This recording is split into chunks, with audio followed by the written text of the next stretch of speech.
สวัสดีครับพวกผมออโต้ทอยนะฮะมาแล้วนะฮะสำหรับวันนี้นะครับทางผมจะมารีวิวนะฮะกับรถไฟฟ้านะครับ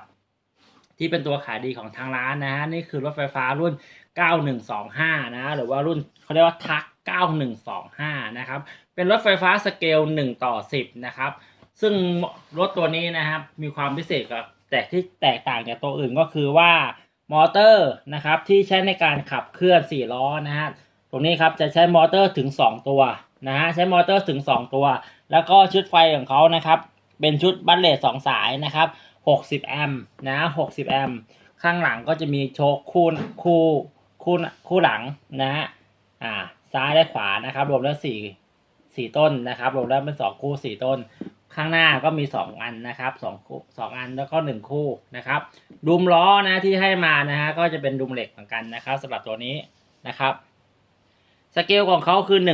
1:10นะสเกล1:10แบตเตอรี่ที่ให้มาเป็นแบตเตอรี่ดิโพ2เซลล์ 1,500 มิลลิแอมป์นะครับตัวนี้ขับเคลื่อน4ล้อนะมีโชคให้6ตัวและระบบเลี้ยวเป็นระบบเลี้ยวแบบเซอร์โวนะฮะรับแรงอยู่ที่ 2.2 กิโลกรัมนะครับรถรุ่นนี้มีอยู่2สีนะครับสีน้ำเงินแล้วก็จะเป็นบอดี้สีแดงนะมีอยู่2สีนะครับเดี๋ยวมาดูกันเลยนะครับวันนี้ผมรีวิวรถคันนี้นะฮะพร้อมกับใส่ชุดกันหงายนะครับนี่ฮะให้กับคุณพี่ทัตชัยนะครับที่จังหวัดลพบุรีเนาะนะของพี่ที่เขาสั่งมานะฮะเดี๋ยวจะติดตั้งให้นะครับตัวนี้เป็น RTR นะฮะ Ready to Run พร้อมเล่นกันเลยนะฮะสำหรับตัวนี้แกะกล่องมานะจะมีอะไรไม่บ้างนะครับแมนนวลนะคู่มือในกล่องนี้ก็จะมีอะไรเอ่ยมีรีโมทนะรีโมทจะเป็นแบบนี้นะฮะสามารถปรับทิมบาลานซ์ซ้ายขวาได้นะฮะสำหรับตัวนี้แล้วก็มีที่ชาร์จแบตเตอรี่มาให้นะครับเป็นที่ชาร์จแบตเตอรี่ลิโพ2เซลล์นะที่ชาร์จแบตเตอรี่ลิโพ2เซลล์นะฮะที่ถอดล้อนะฮะแล้วก็ตัวคลิปล็อกนะมีแถมมาอีก4ตัวนะครับสำหรับของในกล่องเนาะเดี๋ยวมาดูตัวรถกันบ้างนะครับนี่มาแล้วนะฮะตัวนี้จะเป็นตัวสีน้ำเงินนะของที่คุณพี่ทัตชัยที่ลพบุรีสั่งมานะครับจะเป็นสีน้ำเงินก็เทสเลยนะครับนี่รถใหม่ป้ายแดงครับมีป้ายเรียบร้อยนะสำหรับตัวนี้ครับใหม่ป้ายแดงกันเลยนะฮะ ดูตัวรถครับดูความแข็งแรงของตัวรถนะครับค่อนข้างที่จะหนึบนะฮะฐานล้อนะฮะเป็นฐานล้อกว้างนะฮะบอดี้จะเป็นแบบทรงกระบะนะฮะสำหรับตัวนี้ครับสีน้ำเงินนะฮะข้างหน้าก็จะมีการชนนะครับพร้อมซับแรงกระแทกนะครับเวลาเราชนหนักๆนะครับตัวนี้ก็จะใช้เป็นตัวพลาสติกเหนียวอยู่แล้วนะฮะเวลาเราชนเนี่ยมันจะได้ไม่หักนะครับมาดูข้างในกันบ้างนะฮะข้างในของเขาค่อนข้างที่จะดูเรียบง่ายนะฮะเห็นไหมครับหาเรียบง่ายนะฮะแล้วก็การกระแทกข้างล่างนะฮะตรงนี้ก็จะเป็นตัวอลลอยนะครับน่าจะเป็นตัวอลูมิเนียมนะผมว่านะแข็งๆนะครับหน้าและก็หลังเลยนะฮะสำหรับตัวนี้ปีกนกเป็นปีกนกเหล็กทั้งคู่นะฮะห้องเกียร์นะชุดห้องเกียร์ข้างในเนี่ยเป็นลูกปืนเฟืองจะเป็นเหล็กนะเฟืองเหล็กนะครับทั้งหน้าแล้วก็หลังเลยนะฮะสำหรับตัวนี้นะเฟืองจะเป็นเหล็กโชคนี่ครับที่ผมบอกไปโชคหลังมีอยู่2คู่โชคหน้ามี1คู่นะสำหรับตัวนี้โอเคนะครับแบบตัวนี้นะครับที่ใส่แบตเตอรี่นะแบตเตอรี่ที่ให้มาเป็นแบตเตอรี่ลิโพ 7.4 โวลต์นะแบตเตอรี่ลิโพ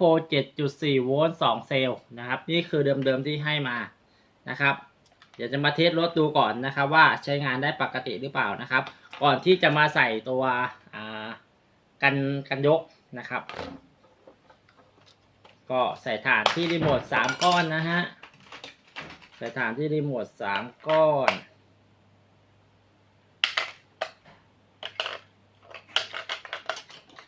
ฐานที่รีโมท3ก้อนเนี่ยมาดูความแรงกัน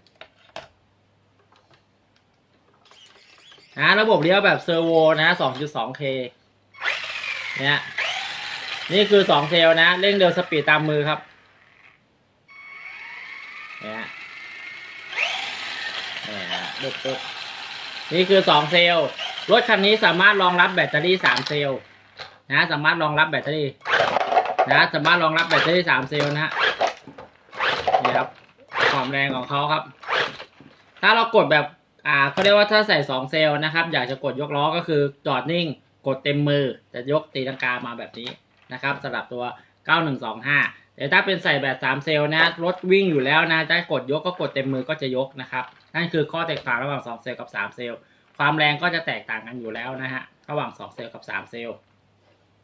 ต่อไปนะครับจะเป็นการใส่ตัวกันหงายนะครับวิธีการใส่กันหงายของตัวนี้นะฮะเราต้องถอดกันชนออกมาก่อนนะครับโดยขันน็อตออกตรงนี้นะครับจะมีอยู่2ตัวนะของด้านบนแล้วก็ขันน็อตด้านล่าง2ตัวเพื่อเอากันชนด้านหลังนะครับมาใส่กันหงายนะครับด้านล่างมี2ตัวนะฮะจะตัวน็อตตัวเล็กวิธีติดตั้งไม่ยากครับนะต้องขอบคุณพี่ทัตชัยด้วยนะครับที่จังหวัดลพบุรีนะฮะที่อุดหนุนรถคันนี้มา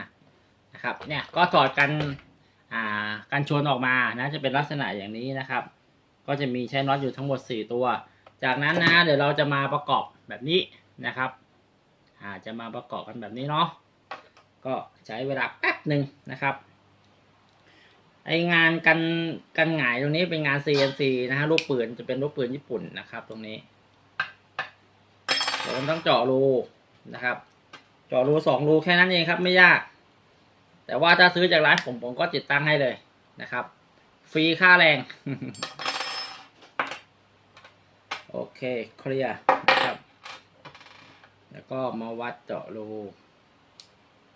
นะสำหรับตัวนี้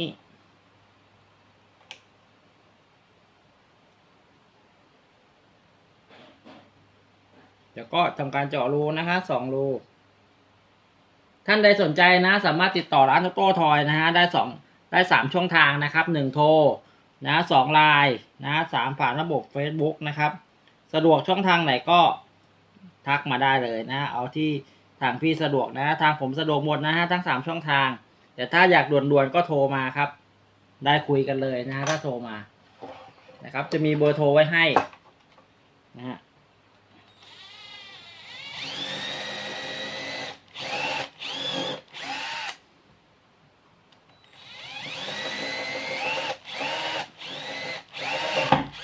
ร้านผมอยู่แถวลาดกระบังนะครับถ้าสะดวกหรือว่าอยู่ใกล้โซนตรงนี้นะครับก็สามารถมาที่ร้านได้นะครับสามารถมาที่ร้านได้เลยก็เรียบร้อยนะครับจากนั้นเราก็ใส่ตัวนี้เข้าไปนะติดตั้งไม่ยากครับนะถ้ามีไข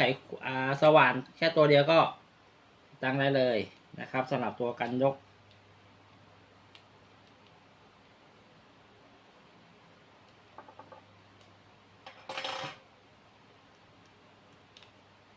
นอกจากรุ่น9125แล้วนะฮะถ้ารุ่นอื่นเราก็มีนะครับแมกมาลาวานะฮะมีอีกหลายตัวนะครับสะดวกได้อยากได้ตัวไหนนะฮะสามารถโทรมาสอบถามก่อนได้ครับพี่นะโทรมาปรึกษาได้นะครับยินดีให้คำปรึกษานะฮะไม่คิดตังค์ครับนะโทรมาคุยกันได้ครับส่วนบริการหลังการขายนะถ้ารถของพี่มีปัญหานะครับก็สามารถที่จะส่งมาซ่อมได้นะฮะถ้าผมซ่อมเองได้ผมก็ทางผมก็จะฟรีค่าแรงให้นะฮะคิดแค่ค่าไหลแค่นั้นเป็นพอครับนะรถ RC มันก็จะมีพังกันบ้างนะฮะเรื่องธรรมดานะครับ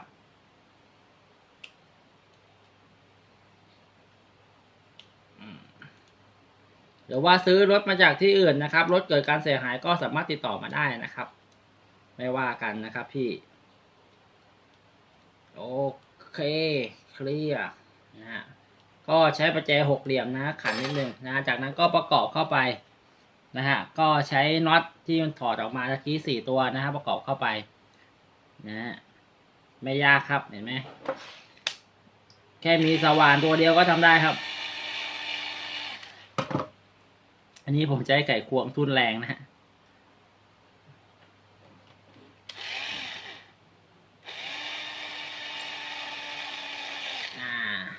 นี่ครับแล้วก็ใส่ด้านหลังอีกนิดนึง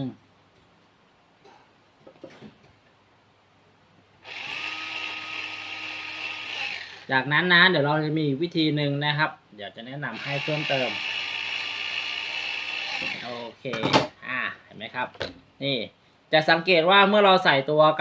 กันยกไปนะฮะด้านหลังด้านล่างด้านหลังของมันนะครับมันจะกดต่ำนะครับเนื่องจากมันหนักจากตัวนี้นะครับ เราต้องถอดตัวนี่ครับเขาเรียกว่า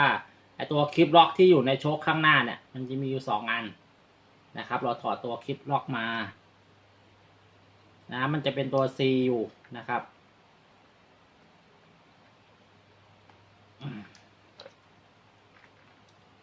จะมีอยู่ในโชคครับนี่ฮะนะในตัวเนี่ยมันจะมีอยู่2 อันนะครับอันนี้นี่ครับไฟสะท้อนนิดนึงนะครับแบบนี้2 อันเราก็มาใส่นะครับโชคข้างหลังนะตัวละ1 อันใส่โชคข้างหลังไว้นะครับตัวละ1 อันนะครับคู่หน้ามันจะมีอยู่2 อันนี่ฮะจะมี2 อันแบบนี้เนาะนี่ครับแบบนี้นะครับถอดมาใส่คู่หลัง แบบนี้นะครับเพื่อไม่ให้ตัวด้านหลังเนี่ยมันสโลปหรือว่ากดต่ำเกินไปนะครับเห็นไหมฮะมันค่อนข้างที่จะดูบาลานซ์ขึ้นแล้วนะครับเป็นงานเรียบร้อยนะครับ